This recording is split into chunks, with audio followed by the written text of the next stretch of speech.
प्रश्न 29 है, कठोर, कोमल, लंबा, ऊंचा, मीठा, कड़वा, नुकीला, कुंद, इनका आपस में क्या संबंध है?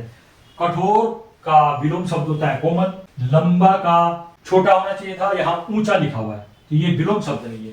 मीठा का कड़वा विलोम शब्द ठीक है। नुकीले का नुकीला, इसका विलोम शब्द कुंद सही है।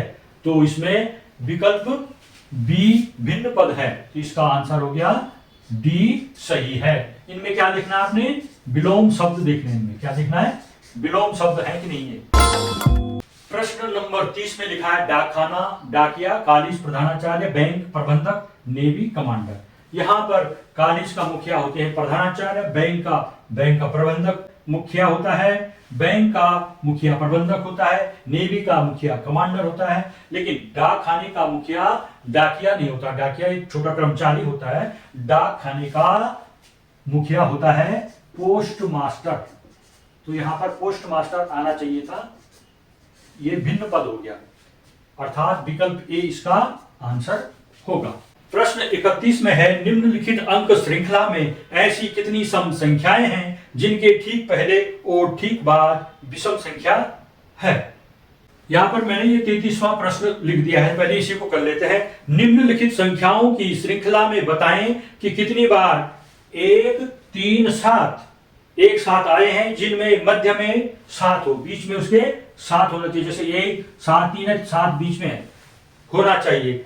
और 1 और 3 अंक 7 के किसी भी और हो सकता है, 3 इधर भी हो सकता है या इधर भी हो सकता है। वो कितनी बार आ रखा ये आपने बताना है। तो इसमें देखते हैं, यहां पर 7 के पहले 1 है, बाद में 3 है, एक तो ये आ रखी स्थिति। दूसरा 7 यहां पर नहीं है, यहां पर भी नहीं है, यहां पर 7 के आगे और पीछे 1, 3 है, 7 के आगे और पीछे यहां पर आ रहा है, 7 के आगे और पीछे 1 और 3 है। इस तरह से 1, 2, 3 स्थितियां बन रही है। इसका आंसर होगा 3, इसके विकल्प ए इसका सही है। प्रश्न 31 है, निम्नलिखित अंक श्रृंखला में ऐसी कितनी सम संख्याएं हैं जिनके ठीक पहले और ठीक बाद विषम संख्याएं हैं? सम संख्याओं को देखना है कि उसके आगे और पीछे विषम संख्याएं हैं। तो इसको देखते हैं।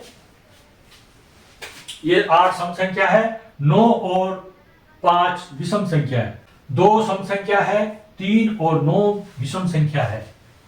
फिर है सम संख्या 2, उसके आगे और पीछे विषम संख्या है।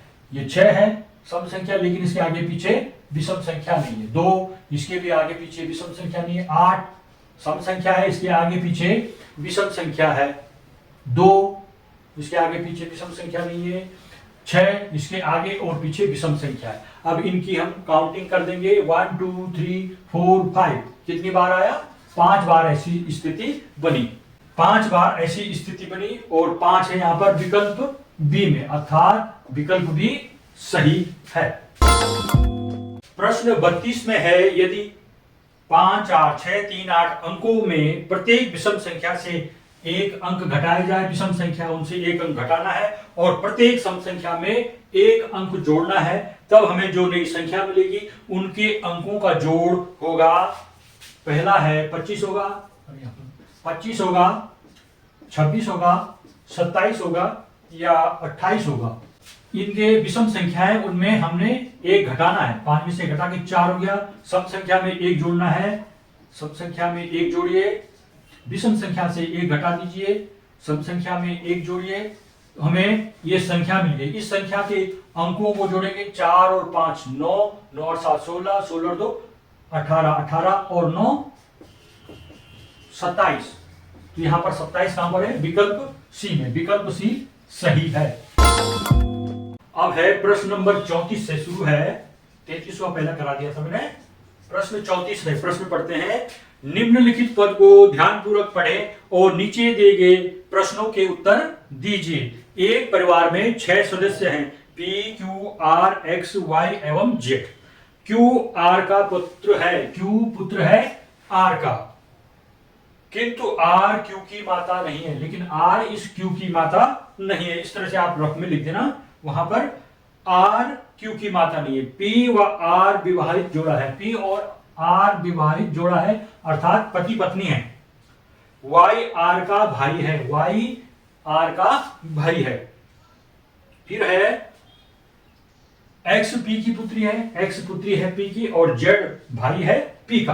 अब इस पर आधारित प्रश्न हमने उनके उत्तर देने। क्यू के पिता कौन है? पी आर वाई एक्स, इसमें से क्यू के पिता कौन है? क्यू पुत्र है आर का, अर्थात क्यू का पिता कौन है? आर। तो इसका आंसर आ जाएगा विकल्प बी में है इसका आंसर, तो विकल्प बी सही है।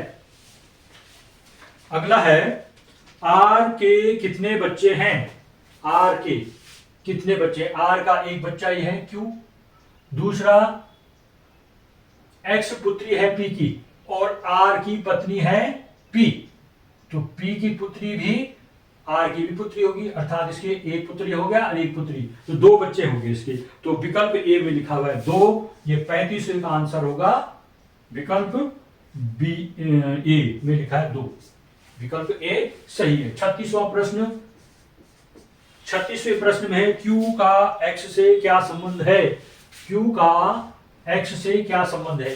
क्यू का पिता है आर और एक्स का भी पिता है आर, तो ये आपस में भाई बहन होंगे। तो क्या संबंध है इसका? भाई का संबंध है, विकल्प सी इसका आंसर होगा।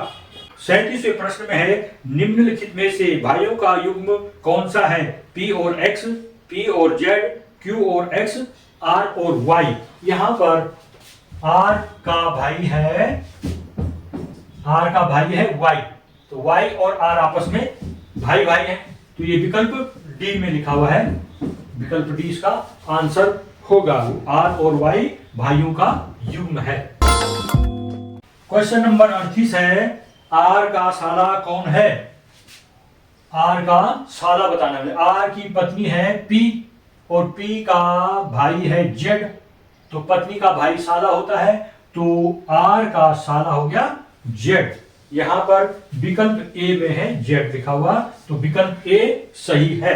प्रश्न संख्या 39 से 41 तक में है दी गई सूचना के आधार पर प्रश्नों के उत्तर दीजिए। यदि किसी काल्पनिक भाषा में 0 1 2 3 4 5 6 7 एवं 8 9 को A B C D E F G H I और जे में बदल दिया जाता है और 10 को बी ए लिखा जाता है, तब हमने ये पहला प्रश्न C D plus E F गुणा बी सी बराबर कितना होगा, ये हमने बताना है।